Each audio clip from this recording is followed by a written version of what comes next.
Заходь у Слот Сіті, понад 7 000 ігор. Зайди і сам перевір.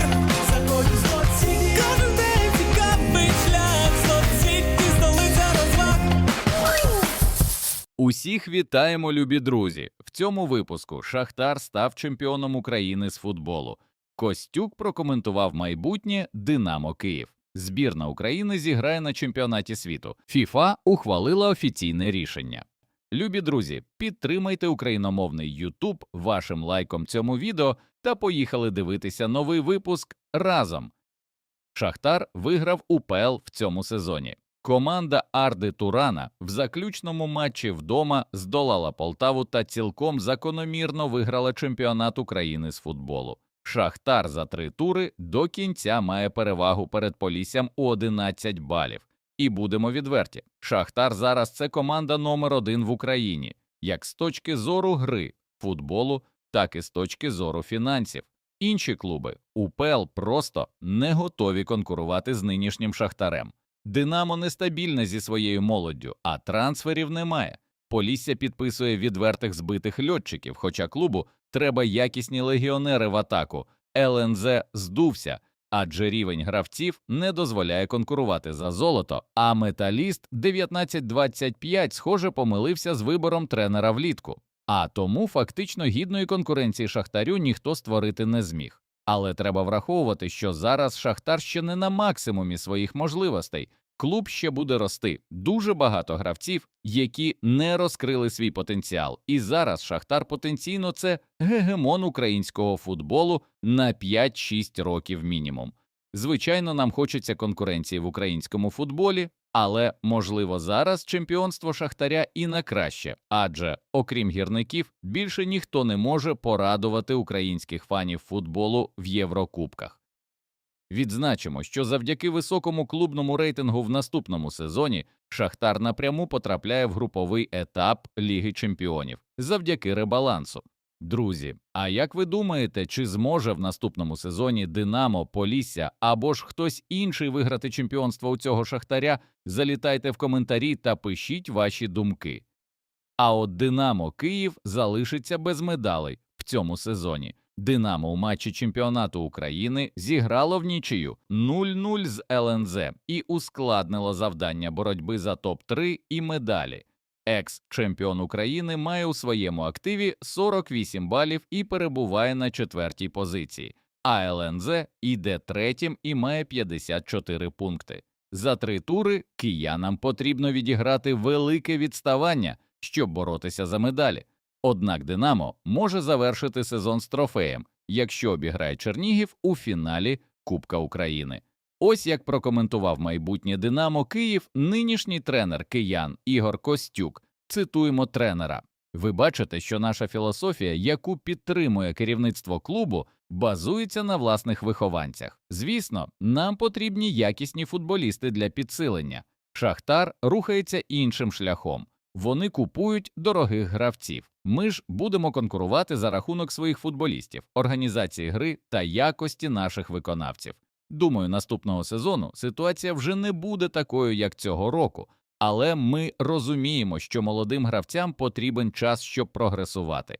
Наше завдання – створити боєздатний колектив, розвивати власну молодь і бути конкурентними не лише в чемпіонаті України, а й у Єврокубках.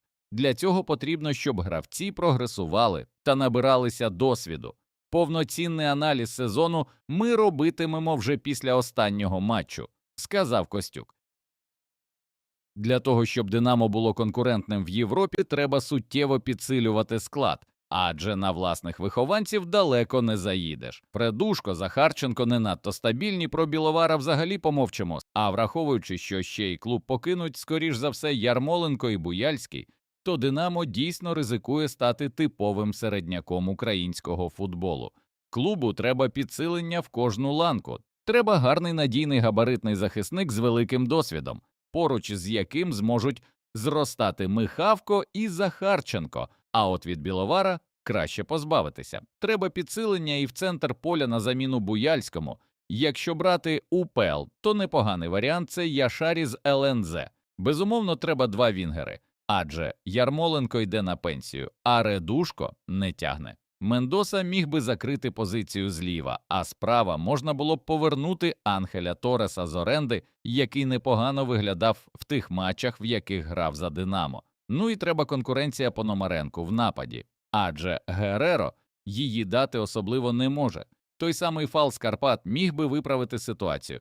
Як ми бачимо, можна знайти навіть футболістів в УПЛ на проблемній позиції, які не будуть боятися їхати в Україну, але, скоріш за все, цих трансферів не буде, адже Ігор Суркіс придумає іншу відмазку і максимум поверне умовного Супрягу на підсилення атаки.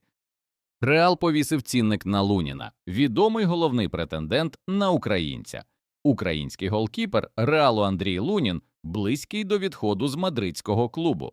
Джерело «Планета Реал Мадрид» повідомляє, що футболіст попросив керівництво мадридців виставити його на трансфер влітку.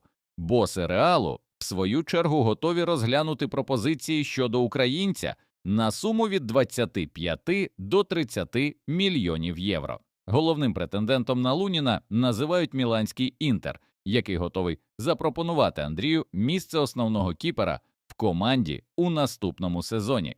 Чинний контракт гравця з Реалом розрахований до 2030 року. У поточному сезоні він провів 12 матчів за королівський клуб, пропустивши 21 м'яч. Олександр Зубков забив за Трабзонспор після 4 місяців засухи. 9 травня Трабзонспор оформив непросту перемогу над Бешикташем у 33-му турі чемпіонату Туреччини. Дербі в Стамбулі перетворилося на справжнє шоу для українця Олександра Зубкова, який став одним із героїв Трабзонспора. Олександр ще на 15-й хвилині зрівняв рахунок, а вже після перерви віддав гольову передачу. Лідерські якості Зубкова принесли Трабзонспору важливу перемогу в дербі 2-1. Трабзонспор втратив шанси взяти срібло чемпіонату, але команда з українцями вже точно здобула бронзові медалі. ФІФА ухвалила рішення щодо повернення російських команд у світовий футбол. Міжнародна федерація футболу визначилася з подальшою долею російських клубів та збірних на світовій арені. Під час конгресу ФІФА було офіційно підтверджено, що відсторонення представників країни-агресора від міжнародних турнірів триватиме. Організація не збирається повертати Російську асоціацію до змагань, поки продовжується повномасштабне вторгнення в Україну. Попри свої попередні заяви у лютому про те, що бан нібито не приніс бажаного результату, очільник організації був змушений змінити риторику. Інфантіно вирішив не ризикувати стосунками з ключовими партнерами та підтримав продовження ізоляції Росії. Збірна України таки зіграє на чемпіонаті світу, але не з футболу, а з хокею. Українська збірна завершила відбір на чемпіонат світу в дивізіоні 1А. Україна під час кваліфікації, яка проходила в Польщі, програла господарям в основний час, а також казахам по булітах, але виграла в основний час у Литви, Франції та Японії. В останньому турі Литва допомогла Україні, виграв у Польщі в овертаймі. Таким чином, Україна зіграє в елітному дивізіоні чемпіонату світу з хокею. Вперше з 2007 року. І це величезне досягнення для всього українського спорту. Як ми бачимо, навіть хокеїсти зуміли вийти в еліту, а наші так звані зірки-футболісти залишилися ні з чим. Відзначимо, що усі суперники збірної України з хокею на чемпіонаті світу 2027 в еліті, який відбудеться у Німеччині, визначаться після завершення чемпіонату світу 26 у топ-дивізіоні, який пройде з 15 по 31 травня. А у нас на цьому все. Дякуємо, любі друзі, вам за ефір. Поставте, будь ласка, лайк цьому відео та підпишіться на канал. До нових зустрічей. Бережіть себе та Україну.